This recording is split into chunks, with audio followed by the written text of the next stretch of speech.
بسم الله الرحمن الرحيم إن الحمد لله نحمده ونستعينه ونستغفره ونعوذ بالله من شرور أنفسنا ومن سيئات أعمالنا من يهده الله فلا مضل له ومن يضلل فلا هادي له وأشهد أن لا إله إلا الله وحده لا شريك له وأشهد أن محمدا عبده ورسوله يا أيها الذين آمنوا اتقوا الله حق تقاته ولا تموتن إلا وأنتم مسلمون يا أيها الناس اتقوا ربكم الذي خلقكم من نفس واحدة وخلق منها زوجها وبث منهما رجالا كثيرا ونساء واتقوا الله الذي تساءلون به والأرحام إن الله كان عليكم رقيبا يا أيها الذين آمنوا اتقوا الله وقولوا قولا سديدا يصلح لكم أعمالكم ويغفر لكم ذنوبكم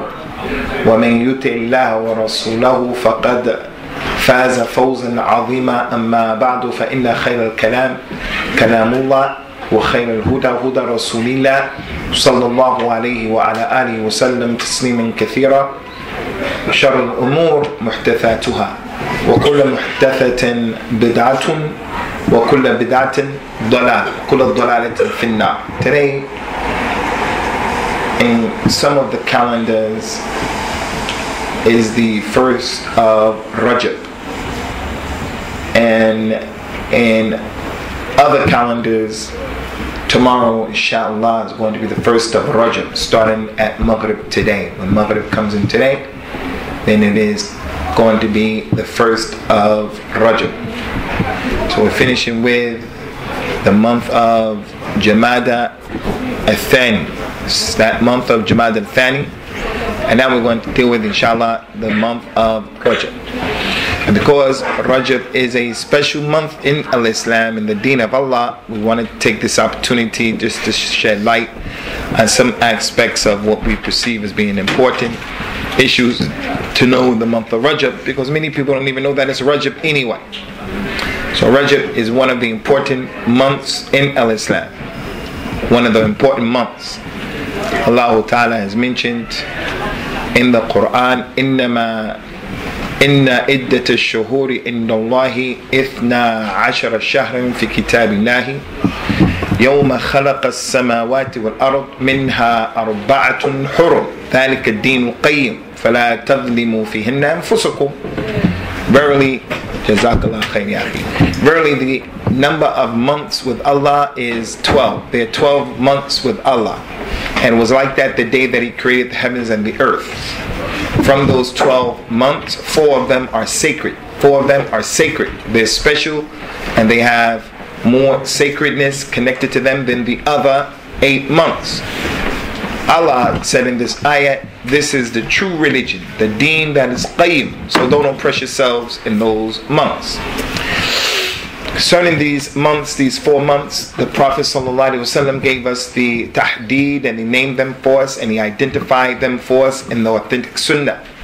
So the Quran generalized, and the Quran said that there are 12 months, and from those 12 months, 4 are sacred. If it wasn't for the Sunnah, you would never know what those 4 sacred months were. So the Sunnah came and it specified what the Quran generalized, which is a clear indication and a proof how the Muslim is in need of the Sunnah just as much as he is in need of the Quran.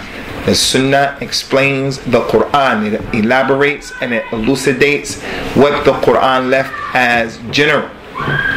And what was collected by the Imam al-Bukhari and Muslim, Abu Hurairah radiyallahu anhu, he said that the Prophet told the people sallallahu alayhi wa ala alihi wa sallam tasliman kathira, in al-zaman qad istadara kahayatihi yawma khalaqa Allahu as-samawati wal-ard.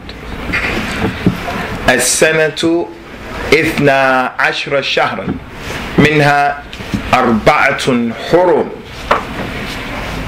ذو القعدة ذو الحجة المحرم ورجب. The Prophet told his companions sallallahu alayhi wa ala alihi wa sallam, the years have come back in order the way that they used to be. الزمان قد استدار كهيئته يوم خلق الله السماوات والأرض. He said to his companions, the time itself, the time has come back in the order, the way that Allah had it the day that He created the heavens and the earth. There's a reason why He said that, and we'll come to that inshallah. So again, He told His companions, the time, the zaman, the time, it has fell back in order. قَدْ اسْتَدَارَ. It came back the way that Allah created it when He created the heavens and the earth.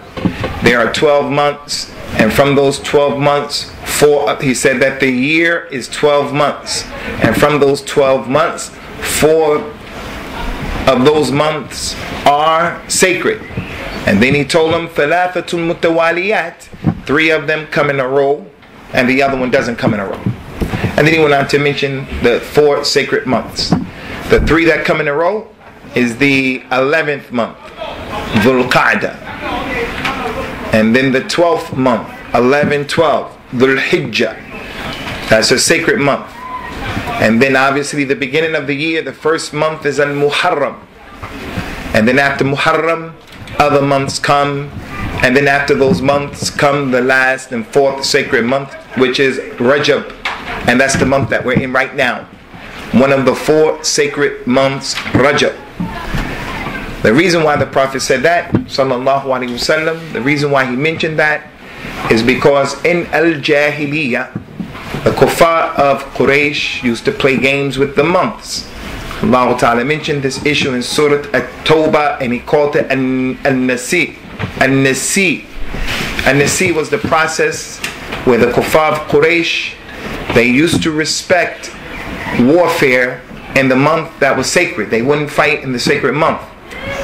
But according to their desires, according to their whims, because they didn't judge their lives and they didn't regulate their lives on what was divinely revealed. When you don't regulate your life on what is divinely revealed, you do whatever you want to do, you say whatever you want to say, you don't follow rules, you don't follow regulations. Whether you like a thing or you don't like a thing, the regulations of Al-Islam, they came to organize their life. So these kuffar of Quraysh, they would change the months. They would change and say, okay, this is Rajab, but we're not going to make it Rajab now. We're going to delay it for a whole month, and then Rajab is going to come after 30 days. They would do something like that. And the reason why they would do that is because maybe they want to fight a particular tribe. So they wanted to make it so that it wouldn't be a sacred month.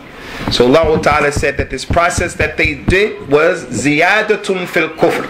It was an increase of the kufr that they already had.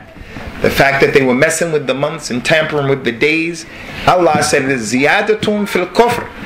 They have kufr where they make shirk with Allah, they worship all of those idols.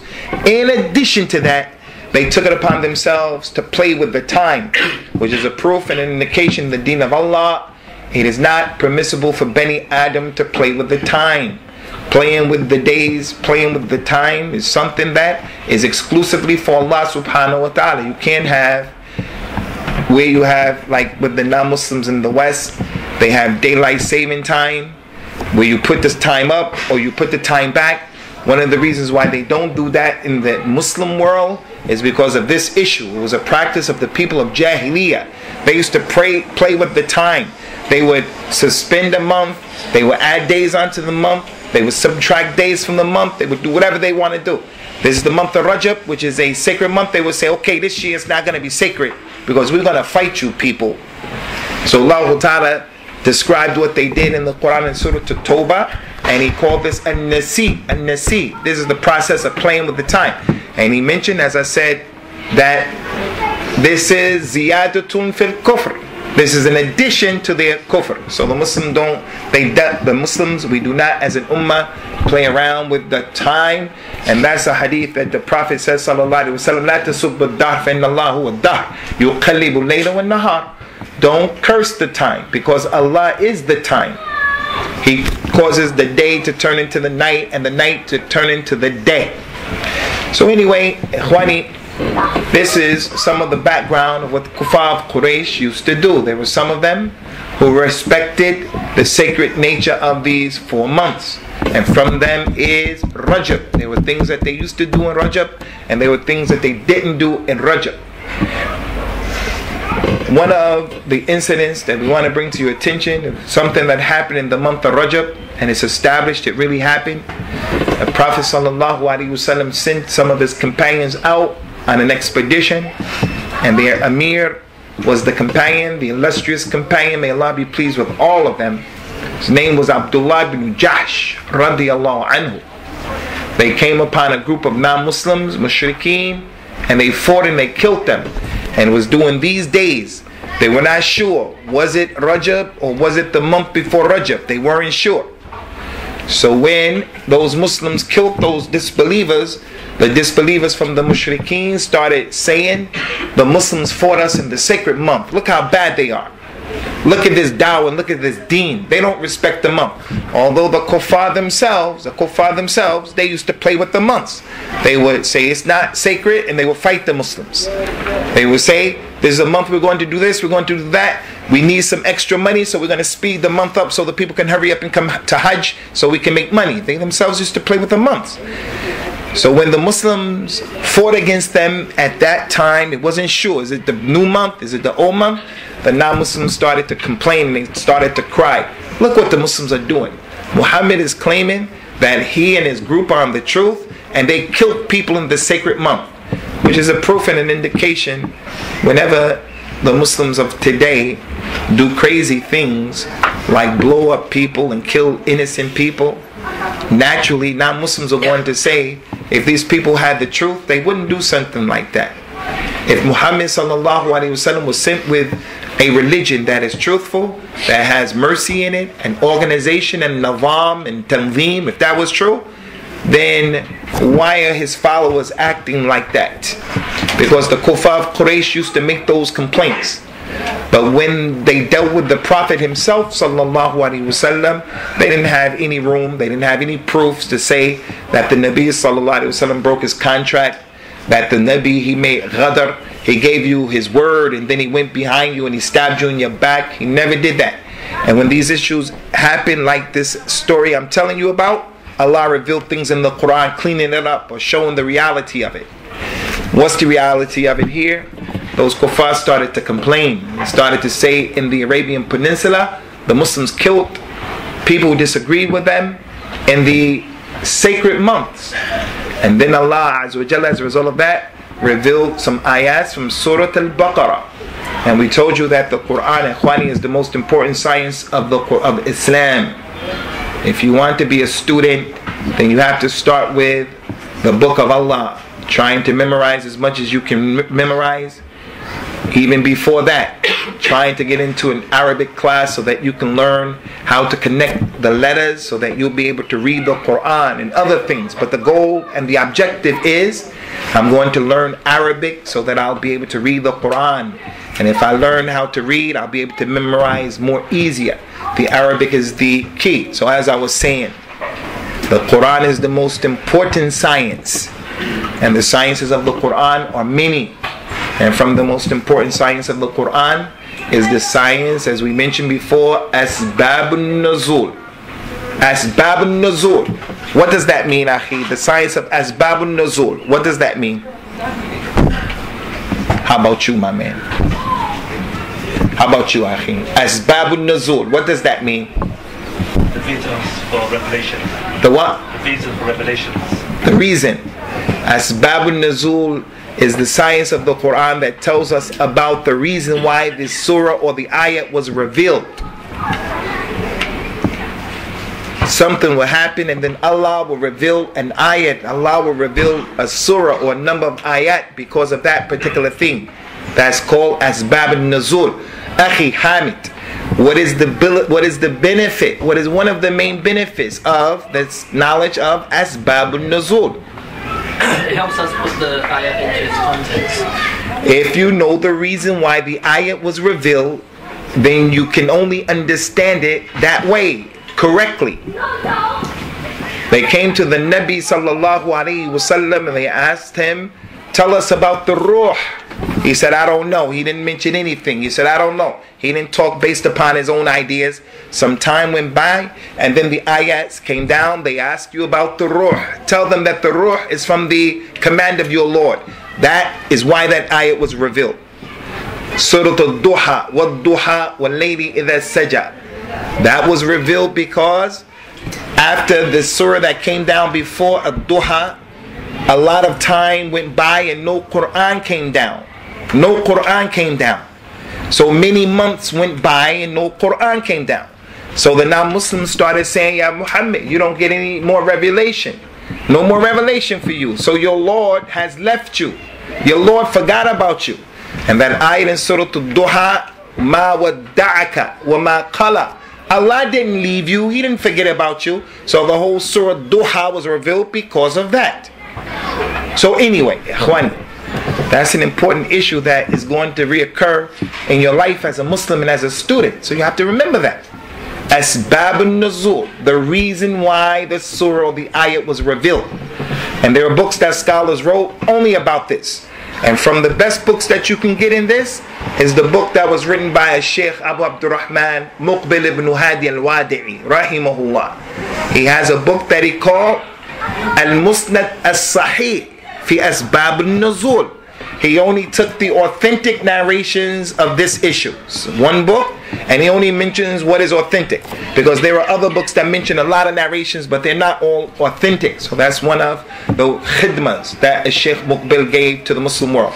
Ala kulli, when those people said that Muhammad is killing the people, him and his companions sallallahu alaihi wasallam, wa radiyallahu anhum ajma'in, in the blessed sacred month of Rajab, Allah revealed the ayat in Surah Al-Baqarah. يَسْأَلُونَكَ عَنِ الْقِتَالِ يَسْأَلُونَكَ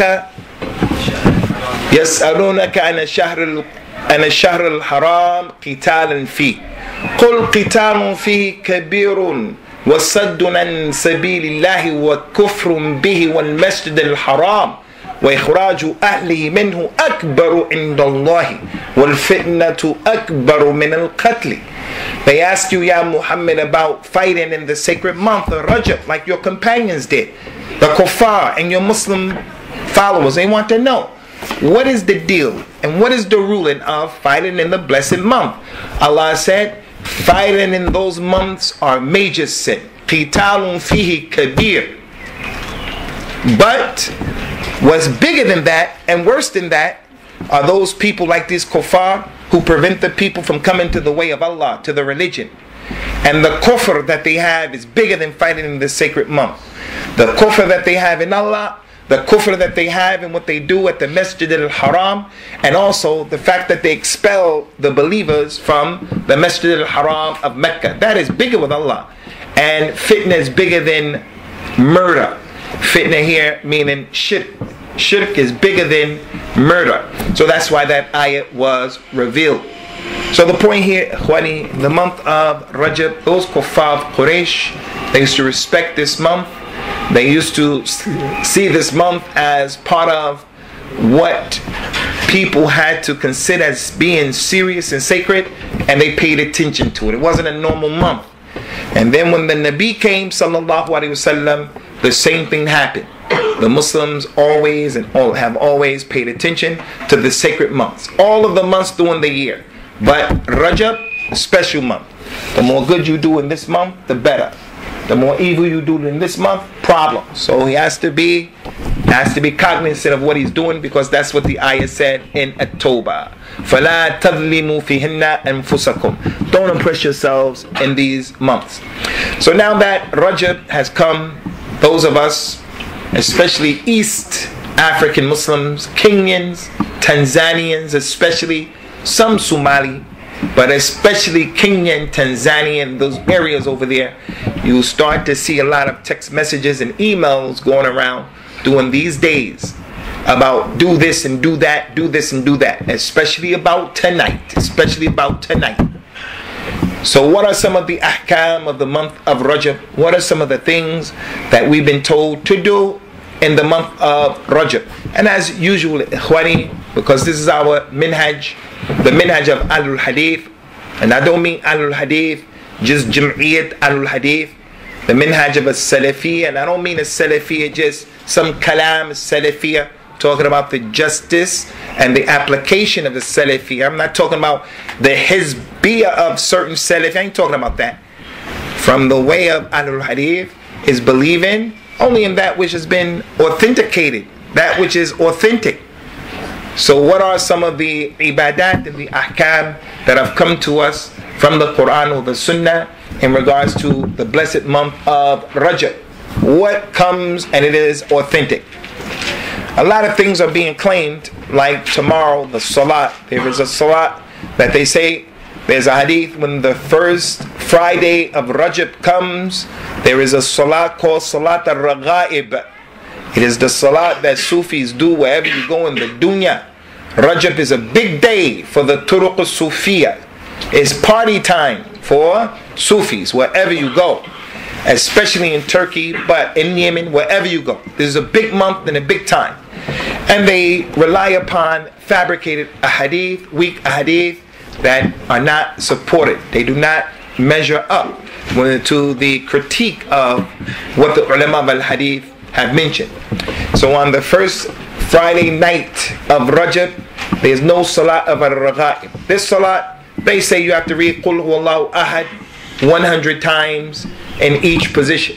Whoever does that, he'll go to Jannah, his mother will go to Jannah, his father, and 70 people in his immediate household and his immediate relatives, and other kalam like that. So although there were some people of the Salaf, some people who used to pray, I think this thing Shab Barat, they say it in Rajab, isn't that right? That's Sha'ban. That's Sha'ban. So you have some people who were from the people of the past who did pray more, but that is not a dalil in the deen that this is something that we should do. Because it's a sacred month, if someone wants to do more ibadah just because it's sacred month, then that's okay if he wants to do that. But if he wants to do a special ibadah because of the special time and day, then he has made what is called istidrak. He has claimed that the Prophet forgot something and left something out, sallallahu alaihi wasallam, and he came and he found it, and this is something that is clear dalala. So there's no special salat for this particular month. The Jummah has no special virtues. The Qiyamul Layl has no special virtues. If you do it, alhamdulillah, but the person should not believe from the Sunnah is to make any special salah. Now the other opposite of that, and possibly we can describe it as an extreme as well, is the person who says, because it's a sacred month and there's no dalil, I'm not doing anything. No, if you want to do something, you can do something. Just don't think that thing that you're doing is the Sunnah. That prayer that you're doing is the Sunnah. But because it's a sacred month, and you see that the kuffar of Quraysh, they used to respect the sacred months, and the companions and the Salaf used to respect the sacred months, then from that bab, if you wanted to do more prayer, then there's nothing wrong with that, provided you just don't believe that is something special that is going on, something that should be avoided. The other issue, Ikhwani, is the fast. From the ibadat of al-Islam, obviously, is the issue of the fast. What is authentic? Al-Imam Ibn Rajab Al-Hanbali and other than him, they have established that the companion Abdullah ibn Umar radiallahu anhu, he used to fast a lot of the month of Rajab. Some narrations said that he would fast the whole of the month of Rajab, and he encouraged people to do it, but he never said this is the sunnah of the Nabi sallallahu alaihi wa ala alihi wasallam.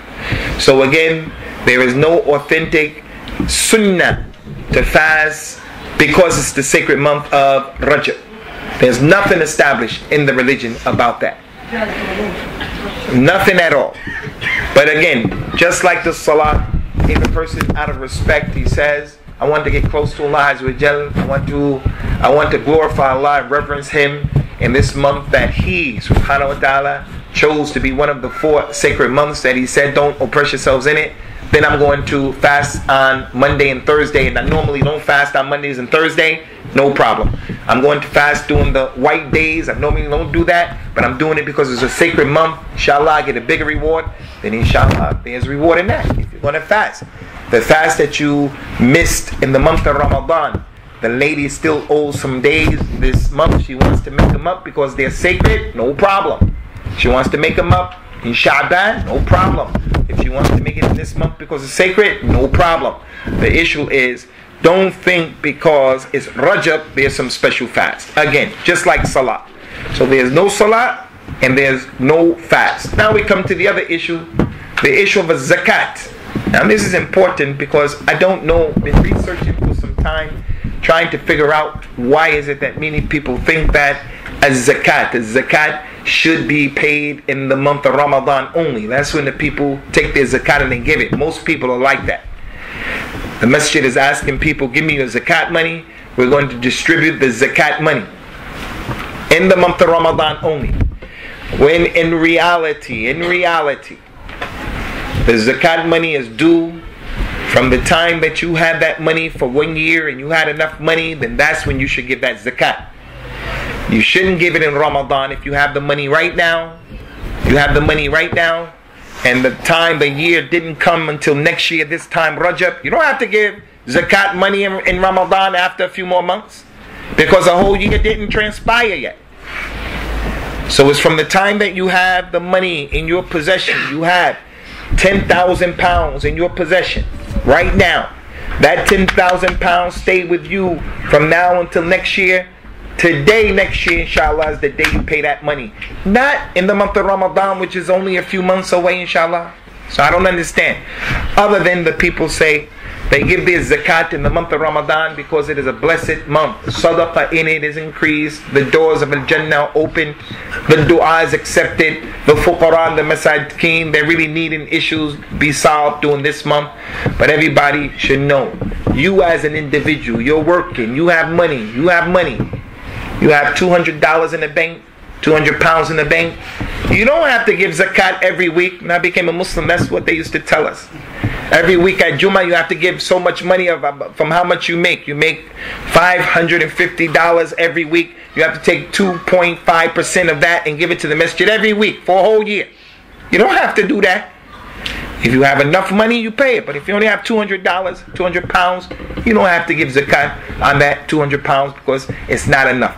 So anyway, concerning the zakat, if a person gave zakat in Rajab, he gives it because the year went around. But if he doesn't give zakat, there's nothing that has been established that there's some special virtues in giving zakat in the month of Rajab. But there were people, again, from the Salaf, and we have to be careful, easy, and we have to relax. When we find scholars who took positions, if you don't agree with that position, we at least respect the ijtihad of the ulama. We don't talk down and against scholars, even if you may feel that the position is an erroneous position.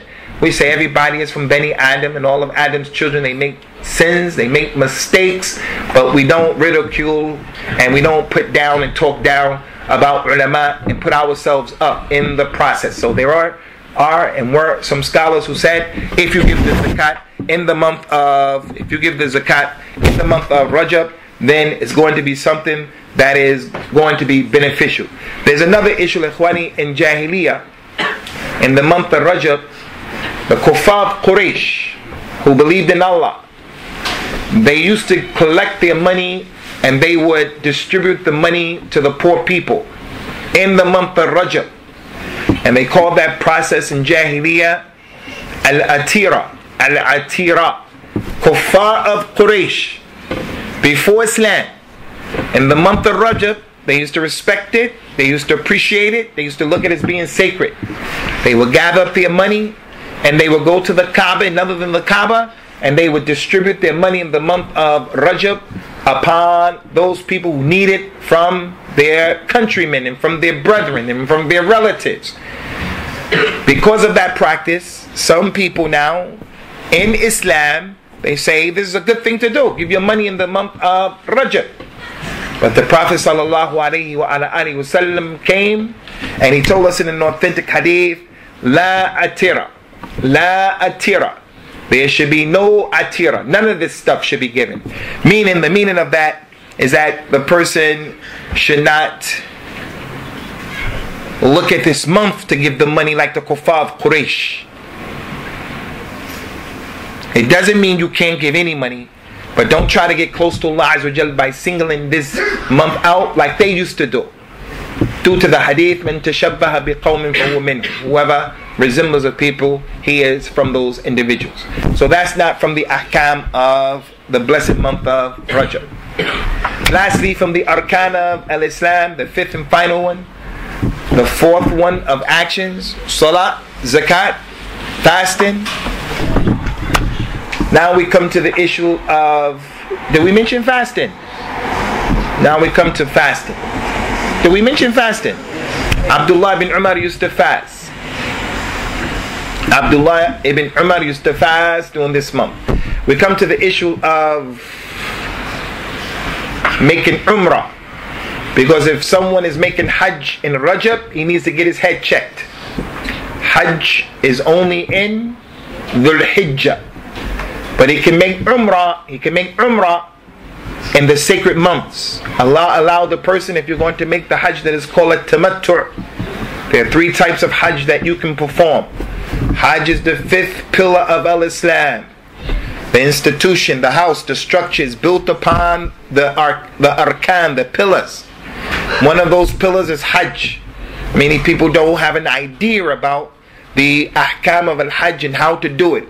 The thinking with many people is, if and when I get the opportunity, I'll go and I'll learn.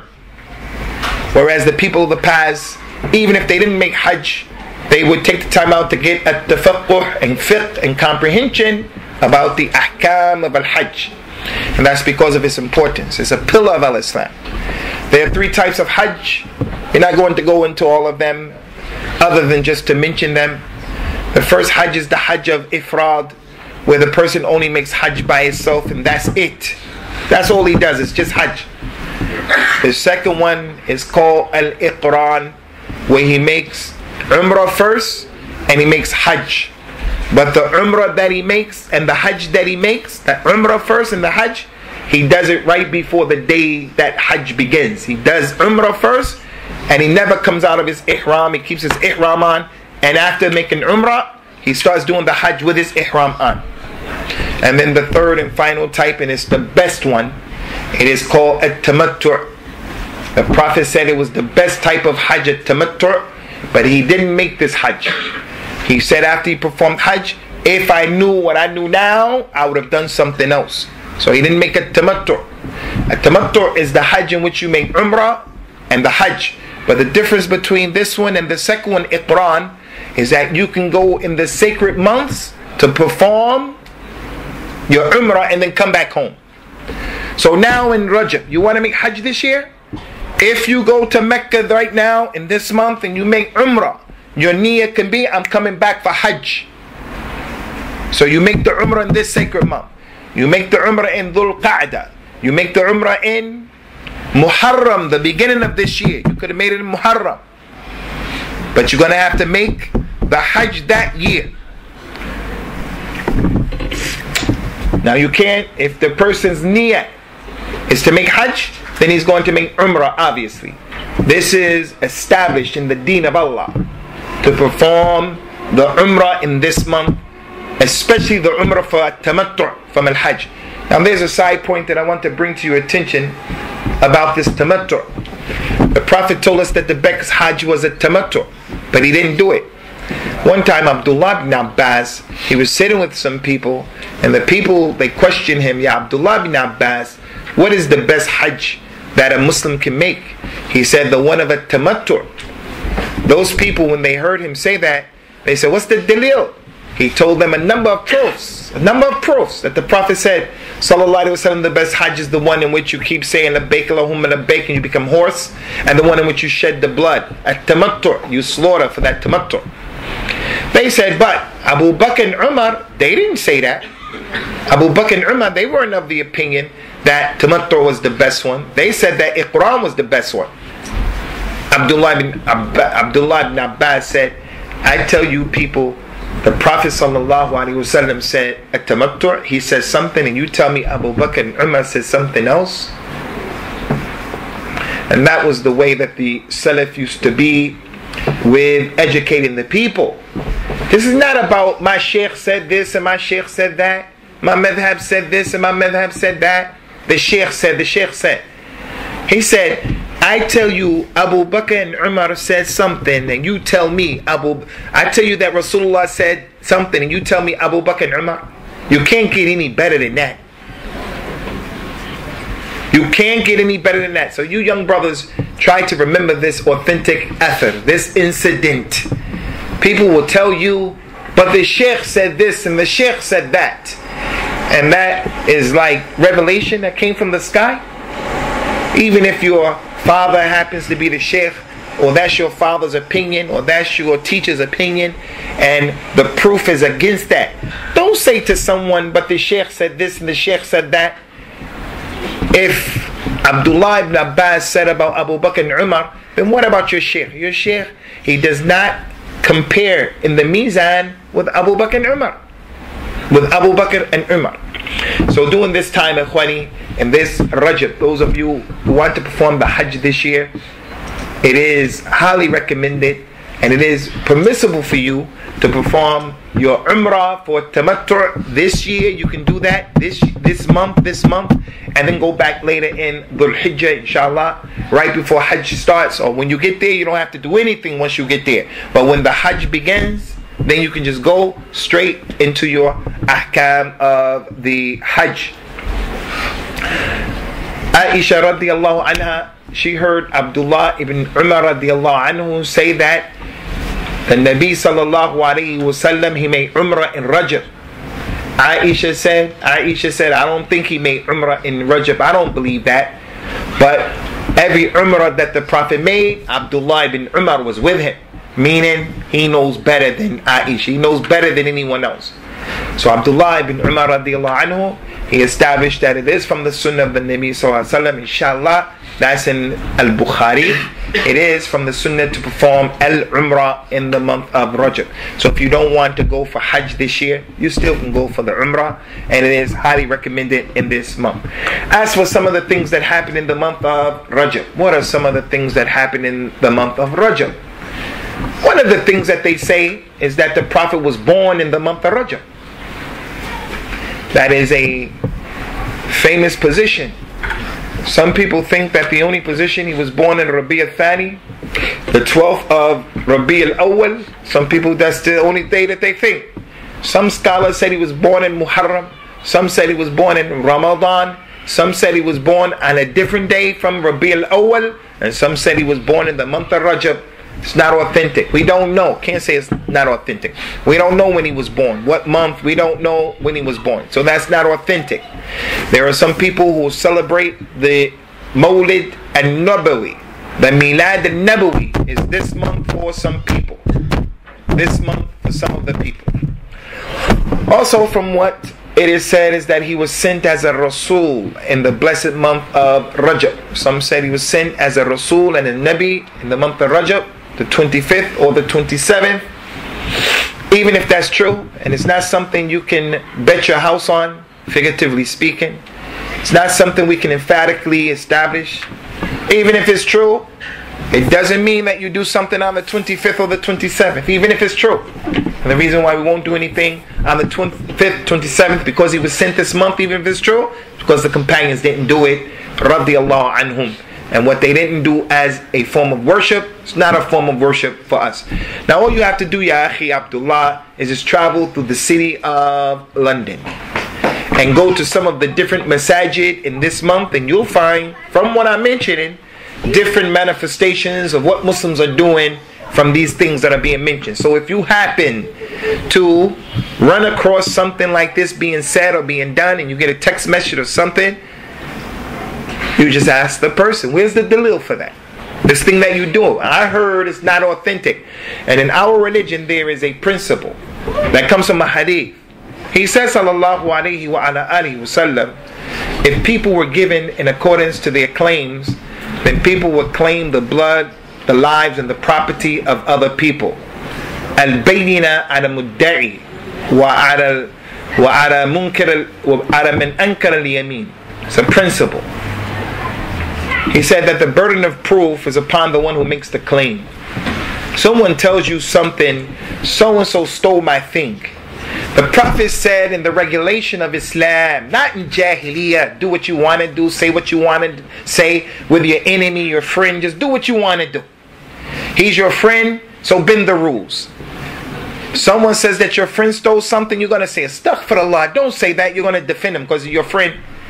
Someone's your enemy, he says something, you're going to believe that? No, we have rules and regulations.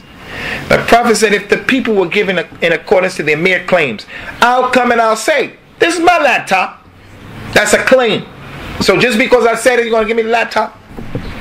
I like my man's watch right there, that watch right there. What kind of watch is that, my man? What kind of watch is that?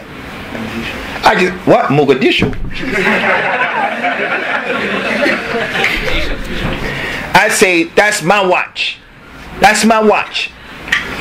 Just because I said that's my watch, I get the watch. I say, this guy over here, this lady, she committed zina. She made adultery. Just because I said it, you're going to stone her to death just because I said it. In Islam, if you say those things and you don't bring the dalil, you yourself will get flogged. You yourself will get dealt with. And it may be true. It may be true. That may be my watch. But the hadith said, al-bayyina ala mudda'i. And the one who makes the claim, he has to bring the proof. He has to bring the proof. This is my thing. Where's the proof? My man and him, they were with me the day that I brought it. And you say, yup, I was there. You say, yup, I was there. The proof is right here. I have the bill of sales right here. The number, everything is mine. Can't just make claims just like that. So if you see people doing these things in this ibadah, in this month, they're doing these ibadat this month, you say, where's the dalil? People come to you saying something about this, that. Don't you start doing anything until you say to that person, where's the dalil? You. That man, they told me that man stole this thing. It is retarded, it's asinine, it's a waste of time. Me going to him saying, hey, they said you stole that thing. Before I say to him, where's the dalil? You, where's the dalil? That's what Allah mentions so many times in the Quran. The Yahud said that Uzair was the son of Allah. The Nasara Christians said Al-Masih is the son of Allah. They said they would only be in the hellfire for a few number of days. They said that they were the sons of Allah and Allah's beloved. They said that the Muslims are astray. They said that the Anbiya are with them. They're the chosen people. They're the best, Allah's creation, and all of that. Every time they made those claims in a number of ayat of the Quran, Allah told the Prophet, say to him, قُلْ هَاتُوا بُرْهَانَكُمْ إِن كُنْتُمْ صَادِقِينَ. Bring your proof if what you're saying is true. Bring your proof. Just bring your proof. It's not enough in Islam just to make claims. So you young brothers, one of the signs of women, not all women, but one of the signs of women is women, they have what's known as tharthara. You put the women together in one room and that's how the women are. Not all women, but they have a lot of kalam. You get on the telephone, no man is going to be on the telephone for another hour with another brother. Just shooting the breeze. It's a nice day today. Did you see how the weather was today? And then for 1 hour with another man, it's not going to happen. But the woman will be on the phone with another woman 2, 3, 4 hours. Farthara from the way. As men, one of the signs of rajula, being a man, don't be of those people who you carry tells. People say this and you're quick to go say it. Don't be like that. Men, they're the people who the guy doesn't feel comfortable coming saying something because you're going to say, hey, that's a big thing that you're saying. Now, where's the dalil? Because you told someone else, and now if you said that, there's some ramifications of that. And would you like someone saying that about you? Would you like that? Why the double standard? You want somebody to say, no, if someone says something about you, you would want the person who heard it to say, astaghfirullah. You have dalil for that? Well, why are you speaking without dalil? If you're ready to tell me about it, bring the dalil. So-and-so is not Salafi. So-and-so is a kafir. So-and-so did this. He stole that. That's not from the characteristics of the men. And Allah mentioned the companions in the Quran as being men. Men al-mu'mineen rijal. From the believers, they were men. They weren't like that. Radiyallahu anhum ajma'in. So concerning this fact or this issue, the Prophet sallallahu alaihi wasallam, Allahu a'lam, was he sent as a Nabi in the month of Rajab? Allahu a'lam. The other issue, ikhwani, is that they say that the Isra wal Mi'raj happened in this month, and because of that, like the 27th of Ramadan, the 27th of Rajab is a big day. Again, especially for the Sufis, for the Shia. 27th of Rajab is party time for the Sufis, party time for the Shia. I can't say it didn't happen this month. But I also can't say that it did happen. It's something that we don't know. And the issue is not celebrating the month that it happened. The issue is taking lessons from the issue that happened. The Prophet ﷺ, he rode the Buraq from Mecca to Bayt al-Maqdis in Jerusalem. And that's from the Qudra and the Quwwa of Allah, Allah's ability. It was the second time that the Prophet's chest was opened up. His chest was opened up twice.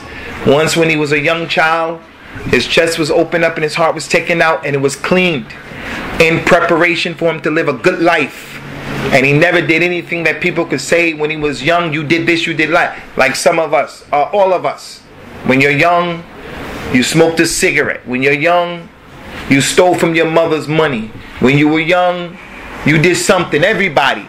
The Nabi sallallahu alaihi wasallam, that didn't happen to him. When he was young, his heart was cleaned out and put back in his body. And the reason for that was to prepare him for a good life. Al-Hayat al-Tayyiba. The second time it happened was this issue of Al-Isra wa Mi'raj. His heart was opened up. It was cleaned out.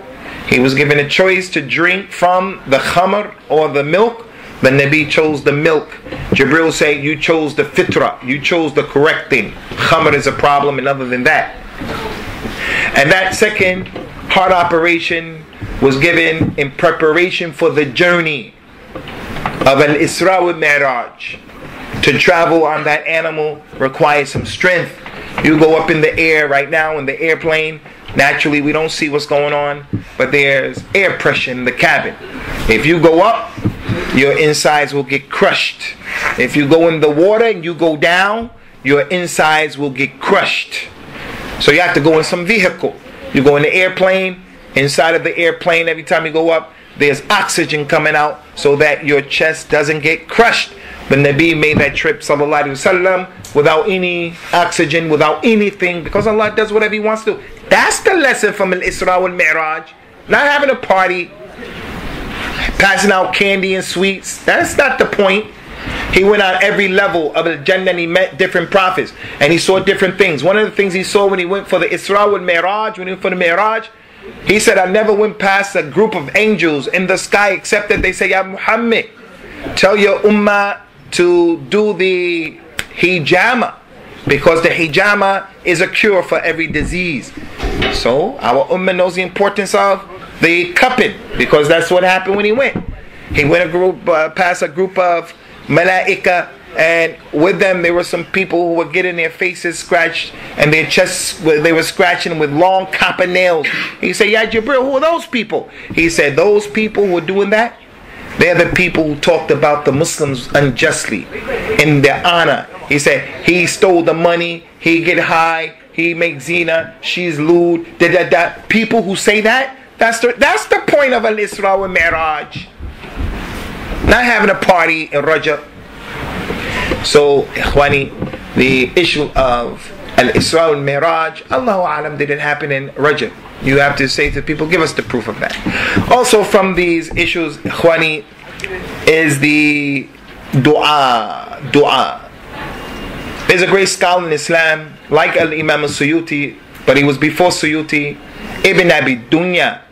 He's a scholar who wrote about a lot of issues concerning zuhd and wara. He has many books about zuhd and wara, how to be a brother, companionship, protecting the lisan, wrote books like that. Having hayat, books about getting knowledge. His books were always dealing with the akhlaq, the tazkiyah of the nufus.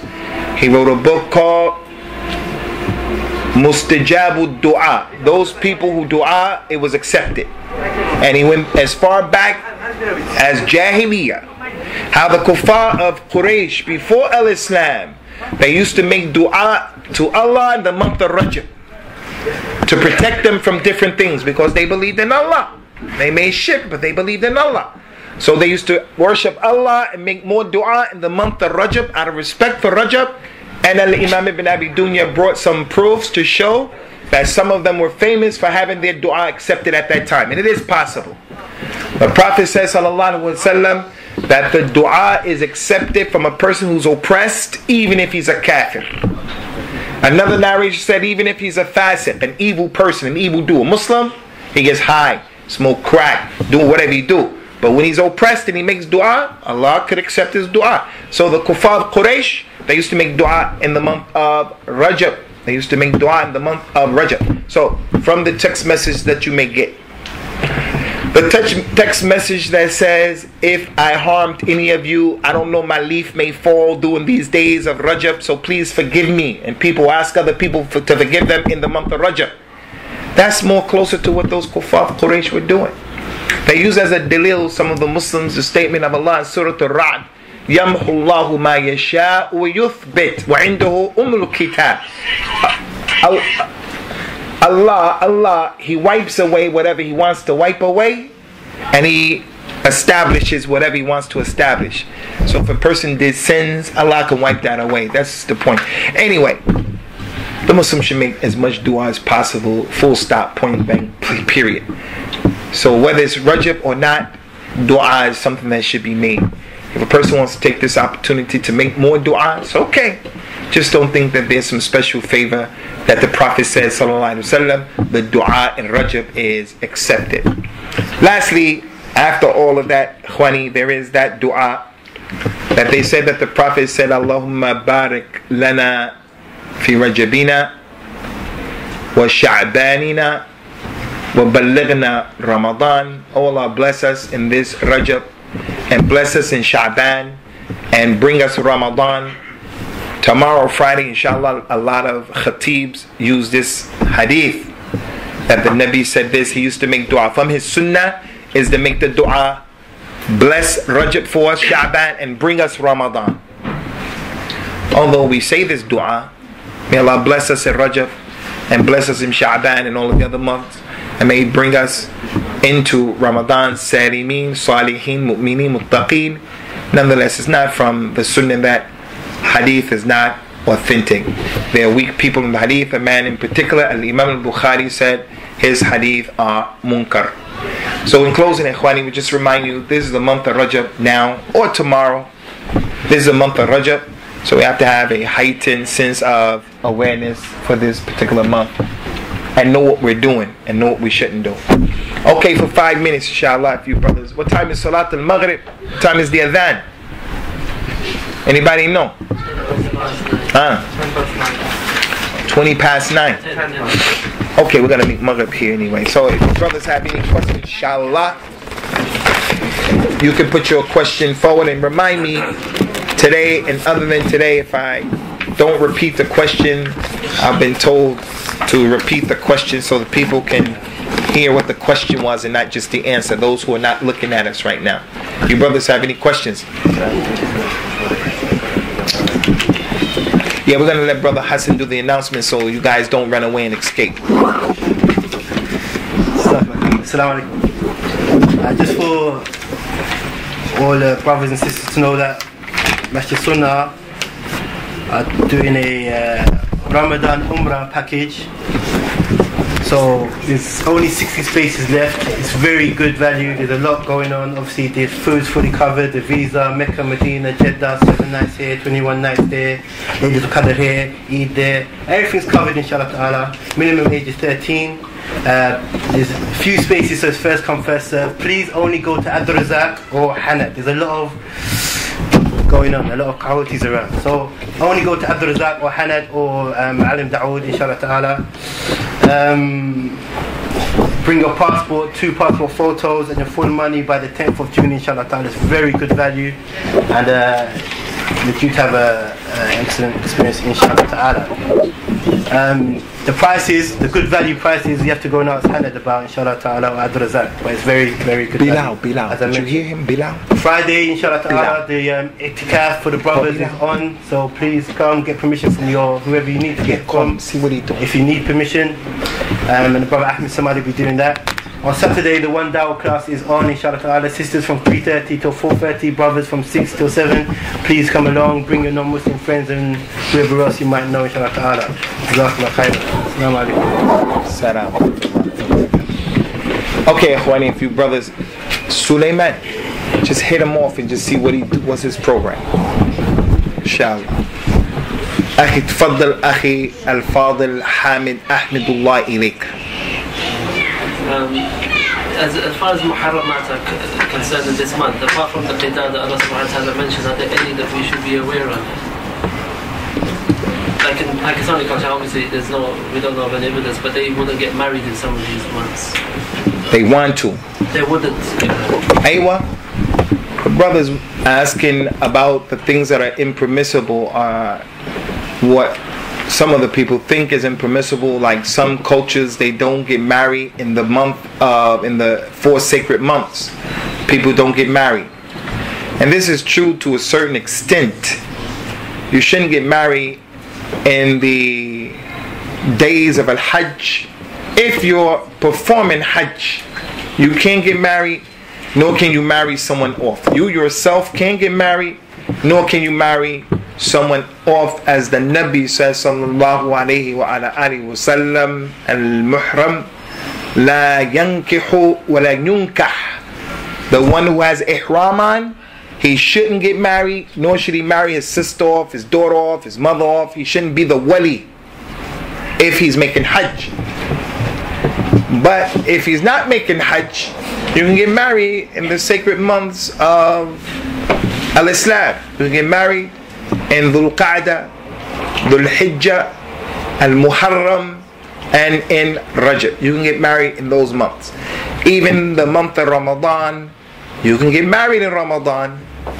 But if you're a young person and you're afraid that you may fall in, you won't be able to control yourself, then the scholar said it's disliked to get married in the month of Ramadan, but it's not haram. It's not haram. So Allah knows best. He is A'la and A'lam. Any more questions, Ikhwani? In Ramadan, especially in the last 10 days, people go to Masjid to pray Qiyamul Layl later at night. But of course, as we heard from you in the lesson, that there is no evidence that Prophet ﷺ used to do it. So last 10 days of Ramadan, go in the Masjid and do Qiyamul Layl. I haven't heard any proof like that. So why do we do it still and we don't call it a bid'ah? The brother wants to know, in the month of Ramadan, he doesn't know that the Prophet ﷺ went to the Masjid for Qiyamul Layl. So why do the people do it now? Why shouldn't that be considered the bid'ah? And the reality is that the Nabi ﷺ and his companions after him, they did pray Qiyamul Layl in the Masjid in the month of Ramadan. It did happen. And that's why we don't consider Taraweeh to be an innovation. And that's why we don't consider Taraweeh or Qiyamul Layl in Jama'at an innovation. And in the last 10 days, they said that he used to tighten up his belt even more. So everyone knows that authentic hadith, inshallah, is dealing with Qiyamul Layl.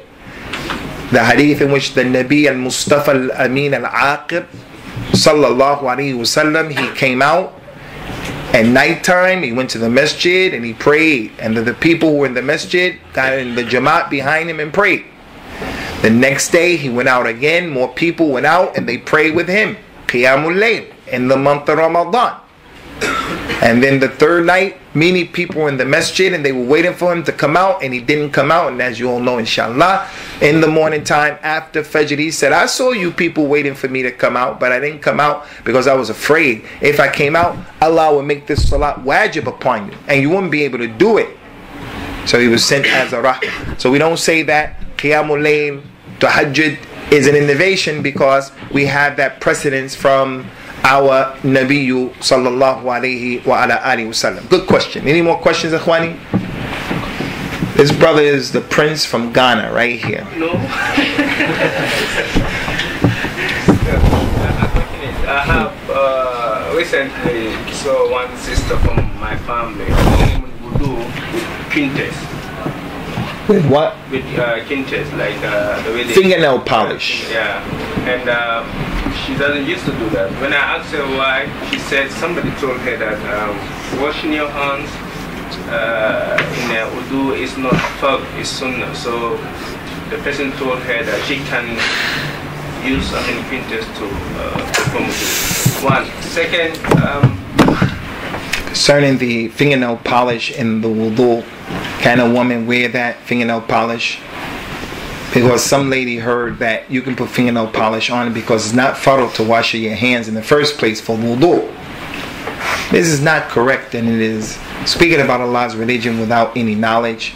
And the thing that you're speaking about is a problem, because when it comes to the salat, you need to be careful about what you're saying and what you're doing, what you can do and what you shouldn't do. This is salat. Allah Ta'ala commanded in Surah Al-Ma'idah, يا أيها الذين آمنوا إذا قمتم من الصلاة فاغسلوا وجوهكم وأيديكم إلى المرافق. Oh, you believe, if you stand up and you want to make prayer, then wash your faces and wash your hands. Wash your hands up into the elbows. And the Sunnah shows you have to go beyond your elbow. So that command from Allah is wajib, because He told you to do it. And the Prophet always did it, sallallahu alaihi wasallam, and he never allowed anything to be done other than that. Even when you don't have water, when you make tayammum, you have to wash, you have to touch the dirt and you have to wash your hands, even tayammum. You don't do your head, you don't do your feet with tayammum, but the hand is always done. That's number one. It's fard. The other issue is why you can't have the fingernail polish on. One of the conditions of the wudu is that the water has to touch the whole spot. The water has to touch the whole spot of that particular thing. You have to wash your whole face. You can't just wash your face right here and leave the side of your face and no water touched it. Someone just takes the water and he does still like that. That's not the wudu. Or he does like that. That's not the wudu. You have to do your whole face. Now, if there's a little part that you missed and you didn't know, you're not responsible for that precision like that, but the person should try. The people were making wudu and they were washing their feet, and a man left his ankle bone unwashed. It was still dry and the rest of the foot was wet. The Prophet told those people, sallallahu alaihi wasallam, told that man and the people, waylun lil aqabi min an-nar. Woe unto the ankle bones. Woe, waylun lil aqab. Woe unto the ankle bones from the hellfire. Meaning, the hellfire is going to touch your ankle bone because you didn't get the water on it. So if a person from this ummah comes Yawmul Qiyamah, he's going to be known by the Prophet sallallahu alaihi wasallam because his face is going to be illuminated, his arms are going to be illuminated. Everywhere where he made the wudu is going to be a sign that he's from the ummah of the Nabi. The Prophet said, like a stallion, the white stallion, the black stallion, the brown stallion, he has a white thing on his head and his face. If it's your horse, he has a special mark. You say, man, that's my horse. Nobody can come and say, this is not, you know exactly your horse. The Prophet will know his community like that. So you have to get all of the parts of the body where you make wudu, they have to get touched. Aywa? The second question? Yeah, the second question is, what is the ruling if on Friday, Imam giving khutbah, after the second part of the khutbah, before the salah, he stopped and then asked people to donate, make this. Aywa? That's a good question my brother is asking about in some masjids. The imam doing the khutbah, he asks the people to give the money and then they start passing the bucket around. This is something that is an innovation and is haram, and the people can possibly be destroying their prayer. Playing with rocks while the imam is giving the khutbah is not from the religion. If you play with the rocks, you destroy your prayer. If you're talking, and you destroy your prayer. If someone's talking, you talk back to them, you destroy your prayer. So this is one of the ways in which the Sunnah has been compromised. And I don't know, some of you may be aware where some of these brothers are being refuted from Salafi publications by many of the shuyukh in Yemen. And I mention this as a reality, not to make a dig at them. I think I'm more mature. I hope I'm more mature than that. But the scholars of Yemen brought a point that many people don't even know. And there's room to disagree with them, but they're strong on this issue and they have their dalil in the statements from the people of the past. And it's connected to this, and that is, the people of the past did not even allow, and they didn't even like money being collected in the masjid for anything. No box in the masjid where you put the money. They didn't like that. Not to mention passing around the bucket. And they brought the statements of the ulama, Sheikh Muqbil and other than Sheikh Muqbil, they brought and gathered many of the statements of the ulama of the past about this issue because of the sacred nature of the masjid. And then that's added on to the sacred nature of Al-Jum'ah. Al-Jum'ah is serious. So it has a special characteristics, special ahkam. And from them, not to do this thing. So if you have the ability, you should stop it. I gave a khutbah in one of these masjids. I forgot. Is there a masjid in Finchley? Yeah, Finchley. They had a lot of confusion in that masjid. Jamaat Tabligh, Juan Muslimin, that's the masjid, right? You go downstairs, it's a lot of Zishan and his brother there. Anyway, they do that in that masjid. First time I gave the khutbah, when it was going around, I said, don't do that. They looked at me like I was crazy. They said I was mutashaddid. I try not to be mutashaddid, where I don't have to be, or it's not permissible to be mutashaddid, but people will get mad at you if you stop this compromising of the sacred nature of the Jummah. Last question. Any more questions, Ikhwani? My man right here. This is my main man right here. There's a hadith that Aisha radiallahu anha said, whoever prays 12 rakats of salah, Allah will put a house with them in Jannah. There's another hadith that says whoever prays 4 rakats before the door and 4 rakats after the door, Allah will protect his face from nar. But does that 4 include the 12 is 12 before the door and 2 after the door? What's your name again? Umar. So the 4 after before Zohar, so instead of making 2 after Zohar, can I just make 4 after Zohar? My man, my brother Umar is asking an intelligent question, something connected to your nose right in front of you. It's going to benefit you, especially if you're a person who's paying attention to these nawafil. There is an authentic hadith, whoever makes 12 rak'ah in the day, Allah will build for him a castle in the Jannah. It's authentic. That is authentic. And then we have many ahadith talking about the virtues of each prayer that has nawafil connected to it. The 2 rak'ahs of Fajr better than the dunya, what's in the dunya. Praying 4 rak'ahs before dhuhr, 4 rak'ahs, 2 rak'ahs before dhuhr, 4 after, 2 after, before asr, 4 before, 2 before, maghrib, isha. There are things mentioned about all of these prayers. So the question is, how do we understand these 12 rakat that you pray in one day? Do they include these prayers connected to the 5 wajibat prayers? Yes, it includes that and other than that. It's just not exclusive to that. If the person didn't pray those sunnah prayers, he didn't pray any of them. I'm not encouraging him to do that, but he didn't pray any of them. But he prayed 2 rakat every time he came to the masjid. 5 times a day he greeted the masjid. That's 10. And for duha he prayed 2. At night time he prayed 2 shifa salah and then 1 witr. So he got 13, above 12. As long as he prayed 12, istikhara, whatever, as long as he prayed 12 in a day, then that will get him that house in the Jannah. As we mentioned before, we have those people who believe that the salat of, what is it called again?